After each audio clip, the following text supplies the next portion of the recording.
wadankiina wax u barta wadankiina wax u barta oo xambaaro waajibkiisa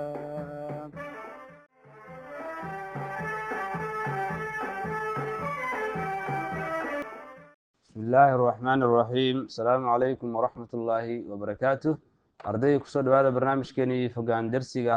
وإذن كريم معنا وزارة waxbarashada هداية تعليم Sare Somaaliya ومركلة مادة إنجليش كفصل كجريد 10 أما فورم 2 كسر هذا عشرة إني distance learning أوكي معنا Federal Republic of Somalia particularly Minister of Education Culture and Higher Education kusoo dhawaada maadada Englishka iyo casharradeeni noo socday imtixaanaha waxaan wali ku guda jirnaa unit 5 oo waxaan ku jirnaa hore usoo qaadanay casharka koowaad ee unit 5 oo ciwaankiisu ahaa the continent of Africa qaaradda Africa casharka koowaad waxaan ku soo qaadanay listening and speaking insha Allah casharkaana haddii Ilaahay idmo waxaan ku qaadan doonaa muxuu ahay reading comprehension waxaan aqrin doonaa comprehensionka ciwaanka kahadlayo continent of Africa kadib waxaan ka jawaabi doonaa su'aalaha comprehensionka haddii Ilaahay idmo as usual sida caadiga reading comprehensionka ujeedada ugu horeysa waxay tahay casharka reading comprehensionka in ardayda ay akhriyaan marka hore macalinku akhriyo ardaydana ay akhriyaan marka hore casharkan akhrinayna kadib waan sharaxaynaa kadib su'aalaha ayaan isku dayaynaa inaan ka jawaabno haddii Ilaahay idmo read waxaa lagu yiri akhri the passage below passageka soo socda and answer the questions that follow ciwaankan wuxuu ahay saaru sheegnay the continent of Africa aan ugu soo hadalnay casharka koowaad ee listening and speaking ka ahaa ee dhex maray between Ali and Farah. Okay, Africa is the second largest and the most populated continent on the globe. Among all the continents in the world, it is only Asia that is larger than Africa. Nearly 16% of the world's population live in Africa.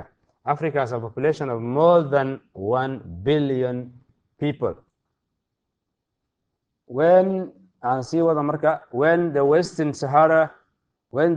Sahara and islands countries are included, African continent has 54 countries currently. The Southern Sudan is the youngest country in Africa. However, the number of countries often change since almost all the countries of Africa were created by their respective colonizers. The white colonial powers divided, ruled, and colonized the African continent. The colonial powers created and made colonial territories in the African continent after its first discovery by explorers who are non-Africans. Africa is a multilingual continent. There are more than 200 languages spoken in Africa. Most of these languages belong to the 4 largest ethnic language groups of the African descendant, namely the Bantu, Afro-Asiatic, Khoi, and the Nilo-Saharan. African languages are not the only language spoken in Africa. In some of the African countries, many people also speak non-African languages. Arabic language is the most widely spoken foreign language in Africa, with about 22% of the continent's population speaking it. Last paragraph, Africa is a continent rich in natural resources, culture, and hard-working people. However, its socio-political and economic development is hindered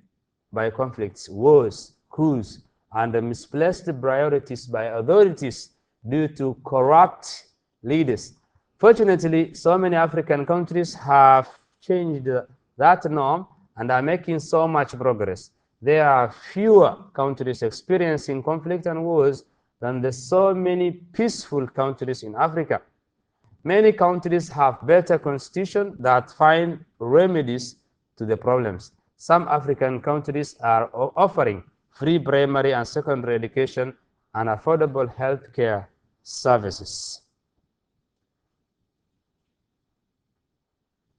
Okay, and that's it. Right now, I will going to explain bit by bit. in yar si aan su'aalahaas muxuu ahay aan uga jawaabno waxaan rajaynayaa inaad si fiican u dhageysteen akhriska idinkana aan rajaynayaa inaad sidaas si lamid ah aad akhrisaan comprehensionka si aad u fahantaan Africa waxay tahay the second language and most populated continent on the globe Africa waa midda qaaradda labaad ee ugu weyn oona ugu dadka badan on the globe dunida globe in other words in the world among all the continents marka qaaradaha kale dhexdooda in the world it is only Asia waa wadanka ama qaaradda Asia oo kaliya that is larger oo ka weyn macnaha qaaradan Africa than Africa nearly ku dhawaad 16% boqolkiiba 16 of the world's population marka populationka ama tirada dadka dunida ku nool live waxay ku nool yihiin in Africa Africa has a population Africa waxay leedahay population of more than 1 billion people dad tiradooda la eg waxaa ku nool in ka badan 1 bilyan oo dad ah when the Western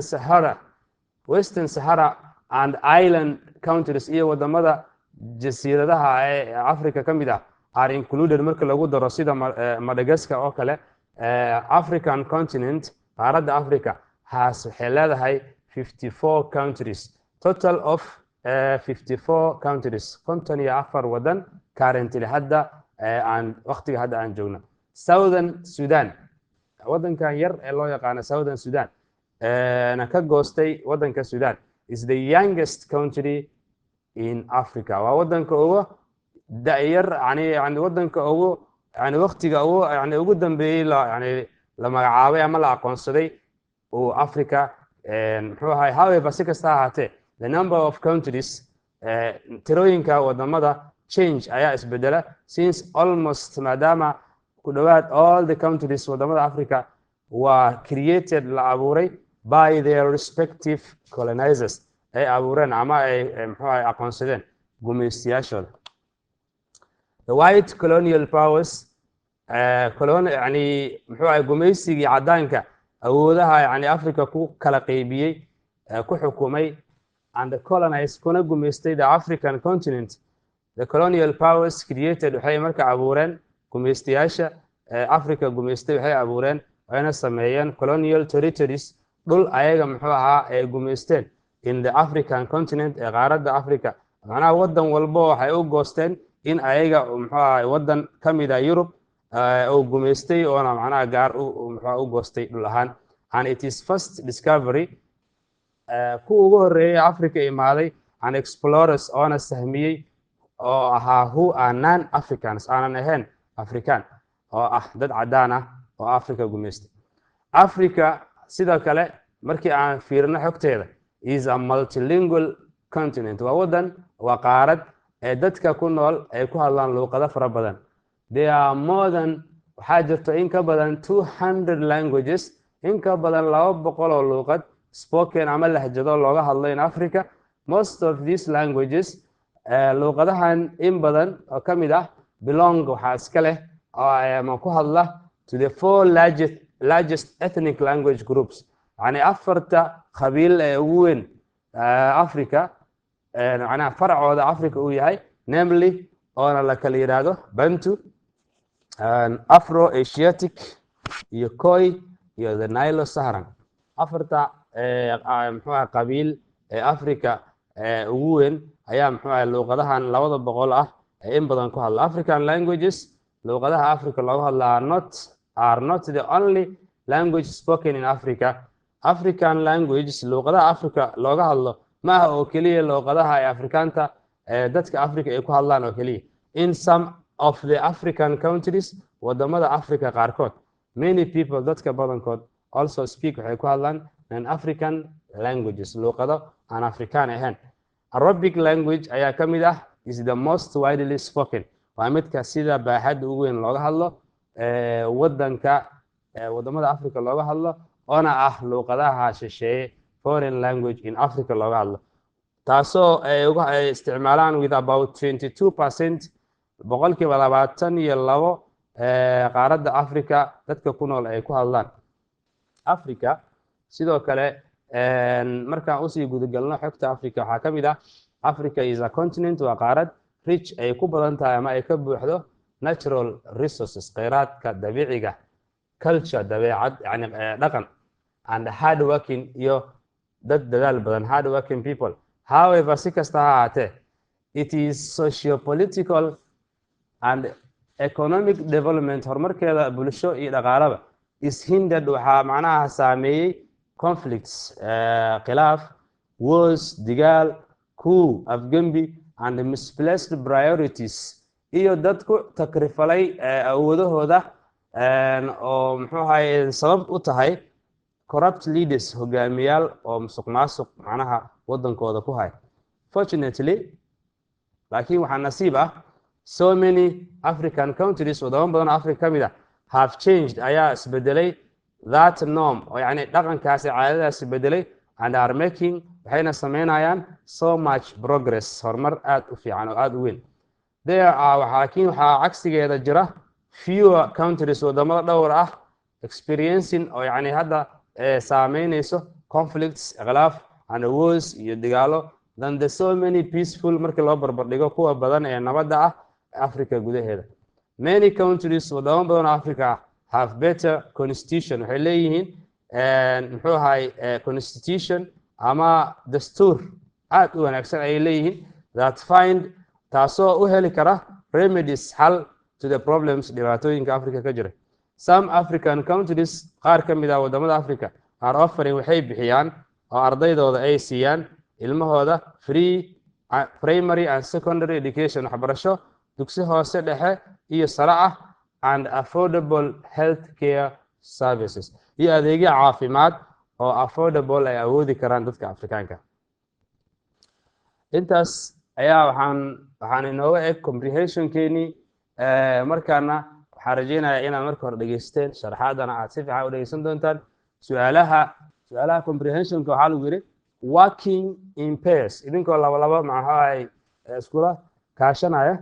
answer the following questions ka jawaab su'aalaha soo socda in your notebookgaada uga jawaab. Su'aasha ugu horeysa waxay leedahay which is the only continent that is larger than Africa. Su'aasha labaadna how many people live in Africa according to the text. Su'aasha saddexaadna how many countries are there in Africa. Su'aasha afraadna which is the youngest nation in the African continent. Su'aasha lixaadna waxay leedahay according to the passage what is meant by colonial power. Su'aasha lixaadna waxay leedahay what do you understand by the word multilingual as used in the passage. Haddii aan marka la ku soo celiyo su'aalaha waxaa lagu weydiiyey tusaale anoo ku bixinayo su'aasha ugu horeysa which is the only continent that is larger than Africa. Qaaradee oo keliya ka weyn macnaha markii loo fiiriyo weynaan qaaradda Africa. Jawaabtu waxay noqonaysaa Asia.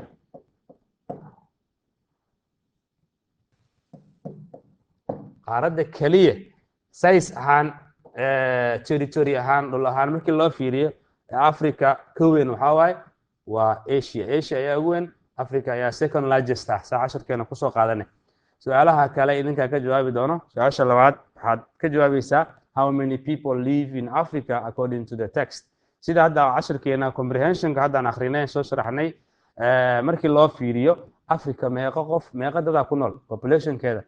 intuu la eg yahay. Su'aasha saddexaad how many countries are there in Africa. Africa meeqa wadan adigoo u fiirinayo casharka hadda aan soo qaadanay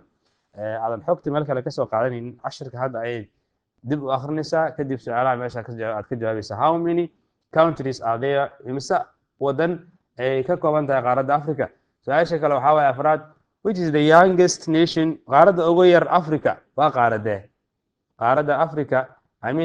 wadanka ugu yar qaaradda Africa waa wadankee? Su'aasha shanaadna waxaa lagu yiri adoo u fiirinaya passage-ka what is meant by colonial power. Passage-ka akhri macnaha colonial power ama awoodda gumaysiga maxaa loo yani qaabkee loo dhigay loo micneeyay muxuu ahay markaad dib u akhrisid comprehensionka. Su'aasha ugu dambeyso what do you understand by the word multilingual as used in the passage. Multilingual maxaa lagu micneeyey passageka markaan ku qeexaynay dib u dhegeyso dib u akhri kadib su-aashaas multilingual macnaheedu waxay tahay sheeg marka arday cashirkeenii reading comprehensionka ahaa halkaas ayaan kusoo gabagabeynayaa waxaan rajaynayaa inaad fahanteen su-aalaha inoo dhimanna 2 ilaa 6 dib u dhegeyso cashirka kana soo jawaab dhammaan si sax ah waxaan rajaynayaa inaad dhegeysan doontaan kasoo jawaabi doontaan cashirkeenii reading comprehensionka cashirka labaad ee cutubka 5aad halkaas ayaan kusoo gabagabeynayaa inta cashirka cashir lamid ah ka gaarayno asalaamu calaykum waraxmatullaahi wabarakaatu